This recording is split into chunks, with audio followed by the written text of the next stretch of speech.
Hey, welcome back to my channel. In this video, I'm gonna talk about top 5 best phone under $1,000. Starting at number 5. Motorola Razr, 2023. The new Motorola Razr is all the rage with its compact flip design and no-frills features. It's easy on the wallet, perfect for everyday use, and you won't have to worry about learning many features you may never use. It's not all sunshine and rainbows, though. The cover screen doesn't have an always-on mode, which may be a bummer for some users. And while the wireless charging feature is there, it's not the greatest. Plus, the phone's processor can struggle when it gets overloaded. The Motorola Razr is still a fantastic option for anyone looking for a budget folding phone. It's one of the cheapest ways to get into foldable smartphones, making it a smart choice for anyone who wants to experience the latest technology without breaking the bank. And let's not forget about its unique and sleek design that sets it apart from the standard smartphones out there. The Motorola Razr is an excellent phone that will turn heads, as well as a practical phone that's easy to use. With its flip design, you can answer calls and send texts with one hand without a hassle. It's also ideal for anyone who wants a simple and reliable phone without a ton of features. So, if you're looking for a smartphone that's affordable, unique, and easy to use, the Motorola Razr, 2023, is the one for you.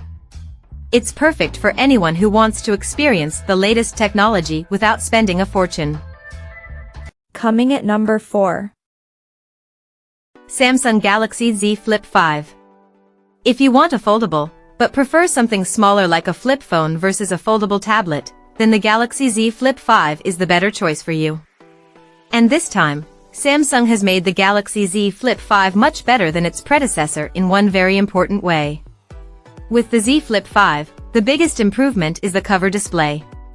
Instead of a tiny little window on the front cover like last year, the Z Flip 5 now has a 3.4-inch cover display instead of a 1.9-inch window like the Z Flip 4. This makes the cover display much more useful, as you can view larger clocks and widgets, and even run apps on the cover display. The cover display on the Z Flip 5 is shaped like a folder so that the external camera system won't interfere with the display, unlike the Motorola Razr Plus. The cover screen also only has a 60 Hz refresh rate, though it still runs fairly fast and isn't too noticeable.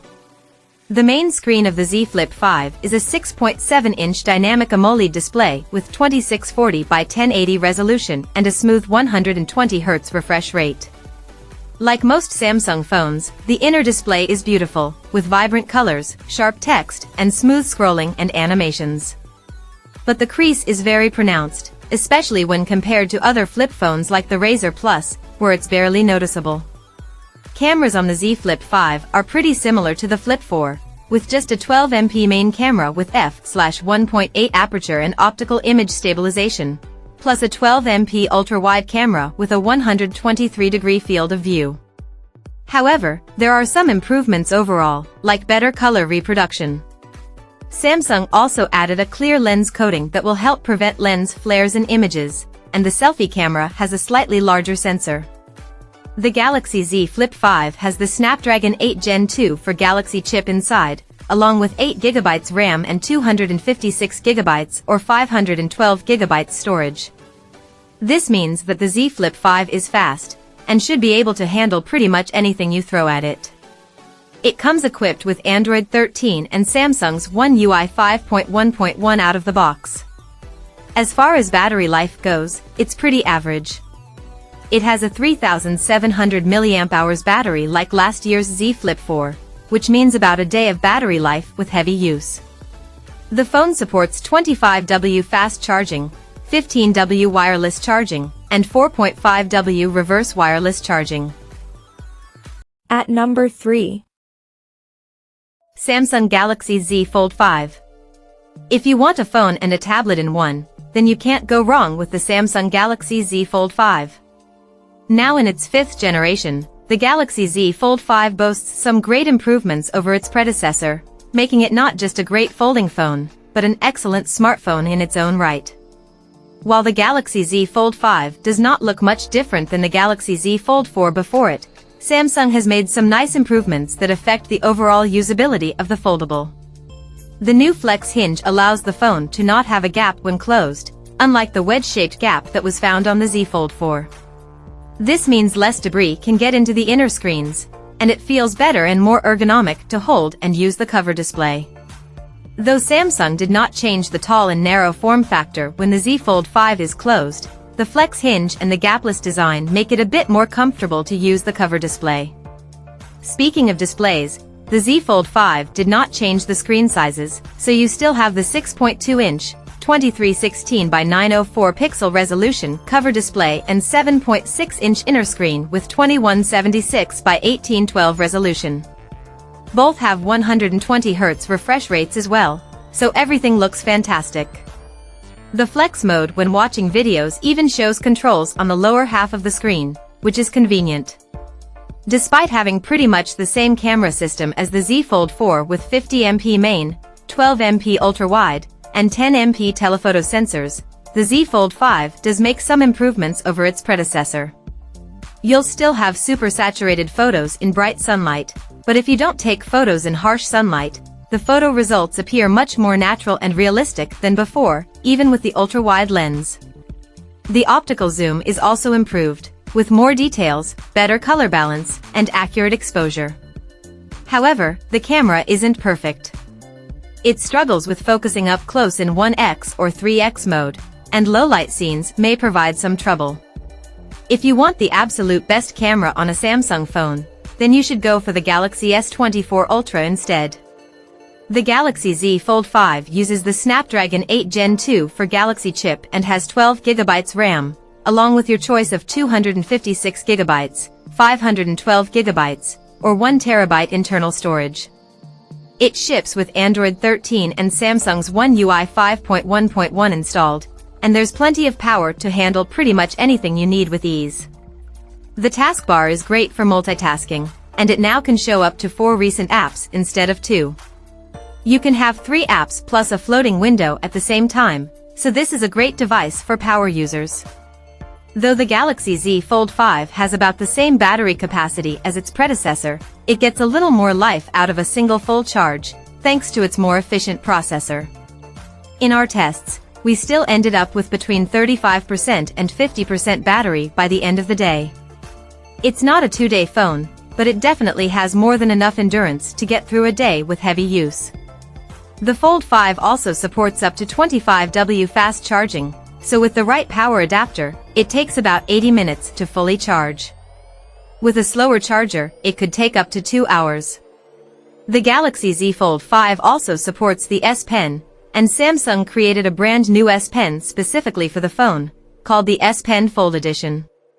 It's been upgraded to have a thinner tip, 4096 pressure levels, and IP68 water and dust resistance.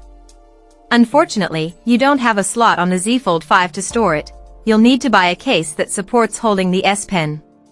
Folding phones are more popular than they've ever been, but Samsung is still the ruler of the niche, and the Galaxy Z Fold 5 is the best foldable you can buy. Hands down. Number 2 of my list. Samsung Galaxy S24.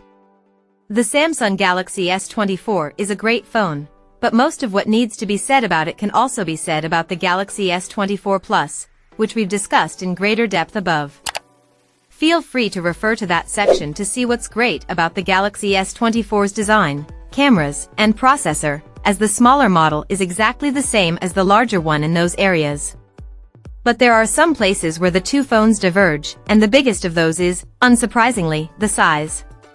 It's not a surprise that the standard Galaxy S24 is the smallest of the 3 flagship phones Samsung has released this year. The 6.2-inch display is 0.1 of an inch larger than the S23, but due to Samsung shrinking the bezels, the S24 is actually slightly narrower than last year's model, though it is slightly taller as a result. As with the S24 Plus, the display itself is a delight to behold, with a dynamic 1 to 120 Hz refresh rate and 2600 nits of brightness. Unfortunately, it's still limited to a 1080p resolution, but you can't have everything. The Snapdragon 8 Gen 3 is as powerful as we've seen elsewhere, and the smaller phone has more modest but still powerful specs, including 8 GB of RAM and 128 GB of storage as standard. The battery is still good, but the 4000 mAh cell can't go as far as the S24 Plus and will only last a single day. It's a solid full day, though, and you'll normally have a decent amount left in the tank, just not enough to last a full second day. Charging is disappointing, too, being limited to just 25W. 45W charging included on the Plus and Ultra models means the S24 feels a little underwhelming. At $800, it's hard to argue against the value proposition here. While it's not as powerful as the OnePlus 12 and doesn't have the camera brilliance of the Google Pixel 8, the Samsung Galaxy S24 holds up well enough against the two of them while also being small and compact in a way that most modern, powerful phones aren't. And number 1. Samsung Galaxy S24 Plus.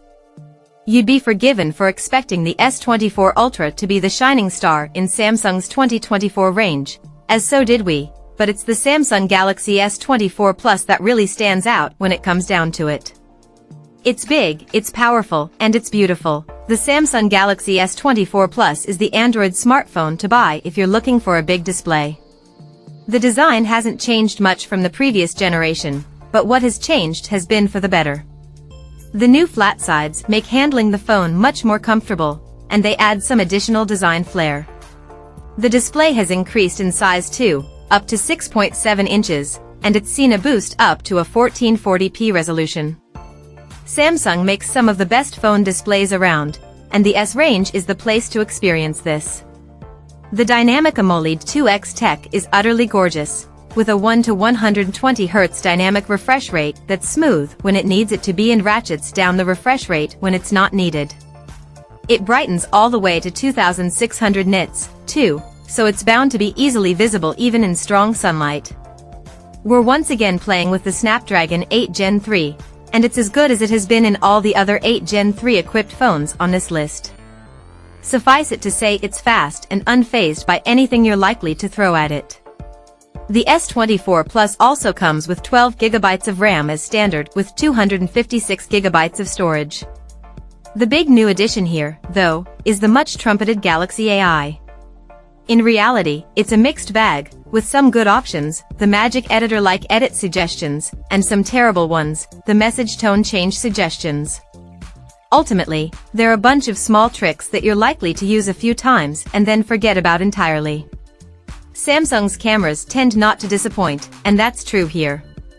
The rear camera suite is made up of a 50MP main lens, 10MP telephoto lens with a 3x optical zoom, and a 12MP ultra-wide lens.